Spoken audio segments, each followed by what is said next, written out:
Revelation chapter 8, we hear the following. When the Lamb opened the seventh seal, there was silence in heaven for about half an hour. Then I saw the 7 angels who stand before God, and 7 trumpets were given to them. And another angel came and stood at the altar with a golden censer, and he was given much incense to offer with the prayers of all the saints on the golden altar before the throne. And the smoke of the incense, with the prayers of the saints, rose before God from the hand of the angel. Then the angel took the censer and filled it with fire from the altar and threw it to the earth, and there were peals of thunder, rumblings, flashes of lightnings, and an earthquake. Now the 7 angels who had the 7 trumpets prepared to blow them. The first angel blew his trumpet, and there followed hail and fire mixed with blood, and these were thrown upon the earth, and a third of the earth was burned up, and a third of the trees were burned up, and all the green grass was burned up. The second angel blew his trumpet, and something like a great mountain burning with fire was thrown into the sea, and a third of the sea became blood. A third of the living creatures in the sea died, and a third of the ships were destroyed. The third angel blew his trumpet, and a great star fell from the heavens blazing like a torch, and it fell on a third of the rivers and on the springs of water. The name of the star is Wormwood. A third of the waters became wormwood, and many people died from the waters because they had been made bitter. The fourth angel blew his trumpet, and a third of the sun was struck, and a third of the moon, and a third of the stars, so that a third of the light might be darkened, and 1/3 of the day might be kept from shining, likewise a third of the night. Then I looked, and I heard an eagle crying with a loud voice as it flew directly overhead, "Woe, woe, woe to those who dwell upon the earth at the blast of the other trumpets that these 3 angels are about to blow." So, there was silence in heaven, right, with the breaking of the 7th seal. And that really stands out to me just because, think about it, up until this point, right, the first 6 seals that we've seen have been all about violence and bloodshed and chaos and destruction. And then all of a sudden, we break the 7th seal and it's completely silent. Right? It stands out to me, too, especially with how it almost harkens back to creation and how it is that, for 6 days God created everything, and then on the 7th day, he rested. Right? There was a break, a rest from creation, a Sabbath rest that was modeled by him for us. But you'll notice it's only for a short time, right? It's only for a half an hour, which in Revelation talks about a limited and a short period of time. We're going to see that imagery come up again and again. But really what it's there to do is it demonstrates or shows, right, an act of faith. Because think about it, up until this point, what we see going on is God, Christ, is in control of everything that's happening here at the end, which really harkens, I think, back to what we see from Psalm 46, where God tells us, right, "Be still and know that I am God." And I think that's really what's going on here, right? This short period of time where there's a relief from the chaos that's happening, but judgment is right around the corner, right? The end is here. And so that completes John's first vision. We see that because in verse 2, right, 7 angels are given 7 trumpets. Now, there's a lot of things that are going on here, right? A lot of the number 7. Remember, the number 7 just means God's complete work. It's his perfect number. So we have 7 angels to the 7 churches. Now we have 7 angels being given 7 trumpets. Some people argue this is the same group of angels. It could also really be just a reference to the total and complete number of angels that God decided to use to carry out this part of the plan. We're not entirely sure. But what we do know for sure is that this idea of them having trumpets is signaling the start of John's second vision. Right? Think about it when if you watch old movies, right, when the king comes in, they sound a trumpet saying, "Haha, look at this, here's the king, everybody should, give him honor and praise." Or when they would read announcements in the streets, there would be a trumpet that would sound, and everybody was supposed to stop and listen up because someone charged by the king was about to say something important. So this imagery is not something that is new, but it's something that's important here because it signals to John and to us his second vision is upon him.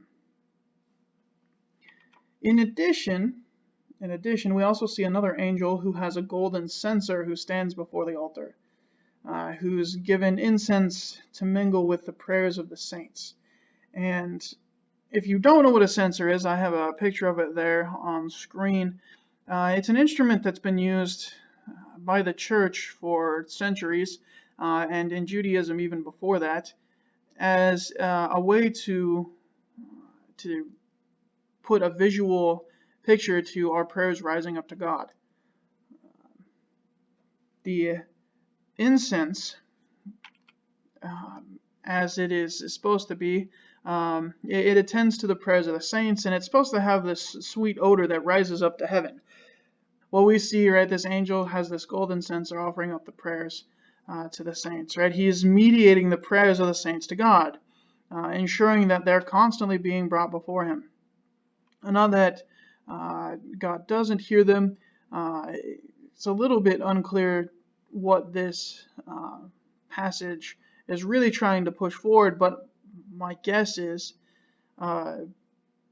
as we look at this text, this angel is acting on behalf of the saints, going to God saying, hey, what are we going to do about these saints under the altar that we saw with the fifth seal?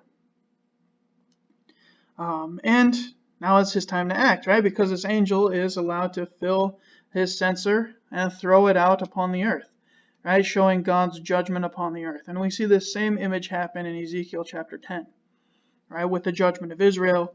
Now this is being expanded to the judgment of the earth. So, what's the meaning of these passages then? Right? Well, God is pleased with the prayers of the saints and with their worship, and he's angered with the fallenness of the world. And now is the time that he has set to act upon it. And so it is that John starts to see the second vision. So the angels with the 7 trumpets. You'll notice that the first 4 all happen in this chapter, similar to what we saw before. And this is, again, going to be really important things for you to pay attention to. So the first angel blows the first trumpet, and a third of the earth is burned up, right? A third of it is destroyed. This is God's wrath. It's the normal biblical things that we see all over the book of Ezekiel and in other places.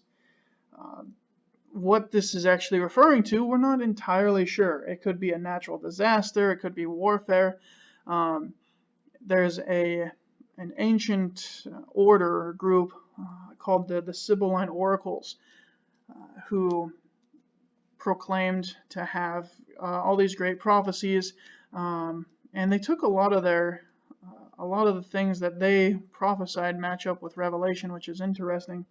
But in speaking about this, they proclaim that the earth is going to have massive warfare, and a third of the people are going to be destroyed. Neither here nor there. What we see with the first angel, this first trumpet, is that a third of the earth is going to be afflicted.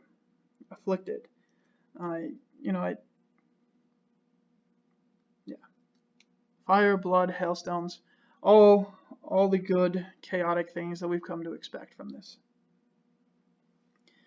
All right? So then, the second angel sounds, right? And a third of the seas are afflicted. I couldn't find a good PowerPoint slide for that, sorry. But it ties in really well with the third angel and this idea of that star wormwood. So, with the seas turning to blood, right, commerce is affected, trade is affected, the whole maritime industry that all of the world's economy is built off of becomes afflicted and is affected, right? There's maritime trade disruption. The other interesting thing is, think about it. The text says that a third of the living creatures in the sea died. Imagine if a third of the plankton of the sea died. In case you're not familiar, right, plankton is the primary food source for the great whales, but it also is the organism that produces most of the oxygen that we breathe. Everybody likes to point fingers at the rainforests and stuff, and they do produce significant quantities of oxygen, but most of the oxygen in the world comes from the processes of plankton, which is an ocean organism. So that could have some interesting things in store for us. And if we look at the freshwater sources, right, those get afflicted with the fourth trumpet, right? Wormwood, that great star that gets cast down. Right? Wormwood, in case you don't know, is it's a bitter plant. It actually gets its name, I think, from this text. I think the text was written before the plant was named, but the idea behind it is the bitterness of the human heart that goes along with it. I think about the waters of Mara. Remember from the Exodus account. The children of Israel wandering around, and they get to this pool of water, and they complain because the water's bitter and they can't drink it. And Moses, under God's command, casts a wooden plank into it, and the waters become sweet, and they can drink it again. It's one of those things where what we see going on again is this chaos, this destruction that comes along with the end. Some people have also argued that this could be a reference or a parallel to Satan's fall. I don't know how much stock to put into that, but it's an idea that's out there. It's something interesting to consider or think about. In addition to that, right, we also have the fourth trumpet that blows, where a third of the sun, moon, and stars go out. Right, light is taken from the earth, and at the end we have this great eagle crying out, "Woe to the inhabitants of the earth." So, what is happening here? All right, there's a lot of stuff that I've hit you with here in the last couple of minutes. Let's break it down. Some interesting things to keep in mind. What's happening? Well, the earth is burned up, and the seas are burned up, and the rivers are afflicted, and light's destroyed. Sound familiar? I hope so, because if you notice, what's happening here with these first four trumpets is God's undoing that which He created. And if you go back to Genesis and take a look at it, you'll notice He starts by creating lights, and then He starts by creating waters, and then He starts by creating it. Take a look at it. What we see here is God is undoing that which He created. And that's the end of Revelation chapter 8.